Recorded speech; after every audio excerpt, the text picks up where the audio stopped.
eu sou a Patrícia Vieira e esse é o IC Entrevista. Sejam bem-vindos! No programa de hoje nós estamos recebendo a Débora de Castro Rocha, que é advogada, especialista em direito imobiliário. Tudo bem, doutora Débora? Tudo bem, e você, Patrícia? Muito prazer, viu? Tudo bem, prazer é nosso em recebê-la. Então hoje nós vamos conversar um pouquinho sobre um tema que interessa aí para muita gente, que em algum momento da vida aí todo mundo vai adquirir o seu imóvel. Doutora Débora, conta pra gente quais os problemas, quais as implicações que as pessoas podem ter em não analisar a documentação na hora da compra de um imóvel. Olha, Patrícia, os problemas podem ser diversos, porque a documentação do imóvel, e a gente fala aqui, inclusive, que são as certidões, inúmeras certidões, certo, elas são fundamentais para que a gente consiga ter a certeza de que não existe nenhum tipo de penhora que recaia sobre esse bem, que possa, inclusive, fazer com que a pessoa que venha comprar venha perdê-lo. Então, é essencial que a gente analise tudo, porque muitas vezes não deu nem tempo ainda de constar na matrícula essa penhora, essa perpetuação, né? Então a gente precisa olhar tudo, além da matrícula e do ônus, que são fundamentais também. Outra dúvida que as pessoas muitas vezes têm, tanto o comprador quanto quem vai vender, é somente o titular do imóvel, ou seja, o proprietário pode vender ou ele pode passar uma procuração para alguém. A pessoa, quando ela vai comprar, ela deve estar atenta se aquela pessoa é realmente o proprietário do imóvel?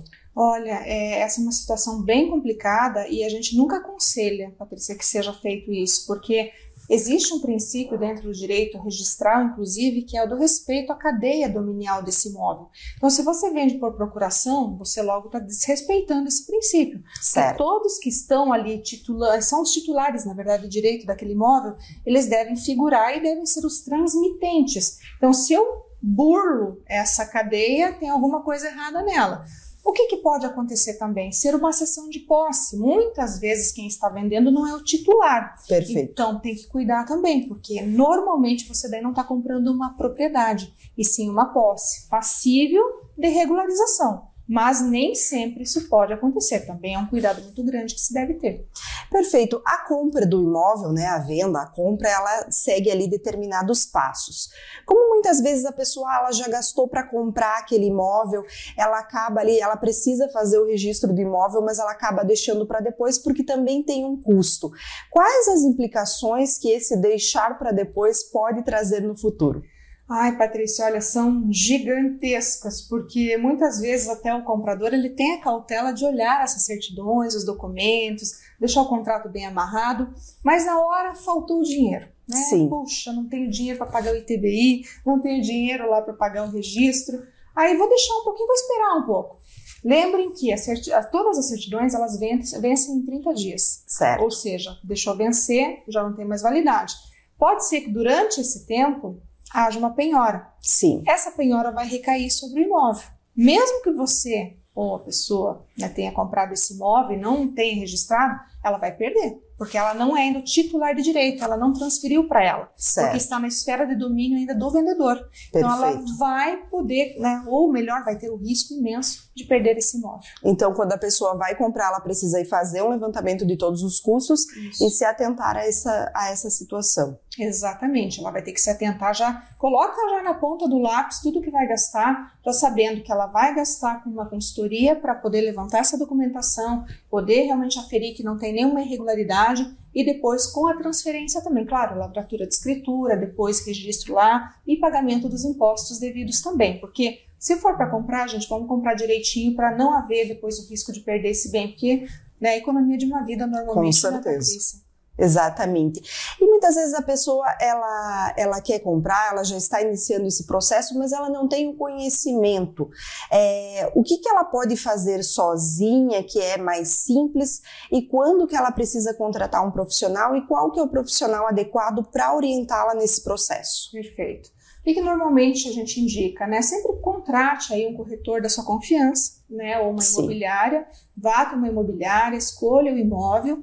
Lá na imobiliária, normalmente, eles já vão te passar uma proposta de compra e venda, que é o primeiro momento, certo. Quando inicia a negociação, que vai ter lá o sinal de negócio. Aí você já teria que buscar uma assessoria, um advogado, um escritório da sua confiança que seja especializado no direito imobiliário, na assessoria imobiliária, porque existem muitos detalhes que somente o advogado imobiliarista vai entender e vai conseguir realmente interpretar para poder te dizer isso pode, isso não pode. Perfeito. Qual é o momento de começar a pagar, Patrícia? Sim. Né? Porque isso realmente é o calcanhar de Aquiles. Hoje em dia, até nem tanto, mas antigamente a gente ouvia bastante falar desse contrato de gaveta. Muitas vezes a pessoa comprava de um conhecido, de uma pessoa próxima e fazia um contrato de gaveta. Qual o valor legal, se é que existe um valor legal para isso? E uma vez estando nessa situação, é possível legalizar? Olha, você até pode comprar por contrato de gaveta, mas tenha um cuidado muito grande em relação a isso, por quê? E é muito comum até quando você vê uma compra de um imóvel que está alienado fiduciariamente, sabe? Certo. Existe ali aquela tentativa, não, vou pagando em nome lá do comprador, porque eu não consigo transferir para mim. Então você até pode fazer, é reconhecido, é válido, você faz uma procuração, inclusive, que te dá o direito de transferir para você ao final do pagamento, mas a gente não aconselha que isso seja feito, porque podem acontecer inúmeros problemas ao longo aí do caminho. E quando você faz isso, você tem que realmente ter uma confiança muito grande, né? Então, o que via de regra a gente espera que seja feito é que você faça imediatamente a transferência desse imóvel, até você pode fazer por contrato de gaveta, mas que, mediante essa aquisição, você já vai e faça a transferência desse imóvel, ainda que tenha uma cláusula resolutiva, algo nesse sentido, para você depois não ter problema lá na frente. Perfeito. Quais os problemas mais comuns aí nessa área, vocês que vivenciam bastante essa realidade, que as pessoas que podem aí ser um alerta, que a gente pode falar para as pessoas que estão nos assistindo, para ficarem atentos caso ocorra algum desses problemas? Olha, se ocorrer qualquer situação nesse sentido, imediatamente você já tem que ficar, por exemplo, né? Vai lá, levanta uma certidão que é positiva, né? Está no meio de uma negociação. Simplesmente já sinaliza para quem estiver intermediando esse negócio, para o seu corretor, para a parte que está te vendendo, enfim, até mesmo quem vende tem riscos também, porque essa questão também envolve quem vende até pelo recebimento do preço. Com certeza. Né? Então, o primeiro sinal de que não vai se concretizar o negócio, numa negociação ainda em andamento, você já sinaliza. Por isso que eu falei lá da proposta, que é bem importante já amarrar, para não haver perda de valor nenhum de sinal de negócio. Então, já sinaliza, já fala, olha, tem uma certidão positiva aqui, não quero seguir com o negócio. Sim. Ou tenta avaliar para ver o risco. Essa é uma situação. Agora, se já tiver acontecido, se não tiver sido feita a análise prévia, aí realmente a gente está numa situação de possível nulidade, de negócio jurídico, mas aí teriam que ser avaliados todos os instrumentos para ver se você também consegue pleitear e como fazer, porque dependendo, se tiver já assinado uma escritura, né, aí depende muito do caso a caso, aí pode ser que você já esteja numa situação bem delicada, aí é processo mesmo. Perfeito. A gente viu no último censo até que as pessoas estão cada vez mais procurando apartamentos, e com o boom imobiliário nos últimos anos se tornou comum comprar apartamento na planta, até por ter um valor mais acessível. O que a legislação envolve essa questão do apartamento na planta? Porque uma outra questão muito preocupante são os atrasos. Em muitos casos, a pessoa ali muitas vezes casa, está se preparando para receber aquele apartamento, mas ele não ficou pronto. O que fazer nesse caso? Olha, esse é um problema aí realmente bem complicado de se resolver, porque muitas vezes as incorporadoras elas contam com vários tipos de imprevistos, né? Certo. É atraso porque faltou mão de obra, atraso porque faltou material, escassez de material, de mão de obra, etc. E daí a pessoa que está esperando aquele imóvel não recebe. Então, assim, se a gente tiver dentro de uma tolerância, que é aquilo que a gente vê hoje, né, que é plenamente possível, está previsto no contrato, né, há 180 dias, 120 dias, 90, não há muito o que fazer se estiver dentro desse prazo.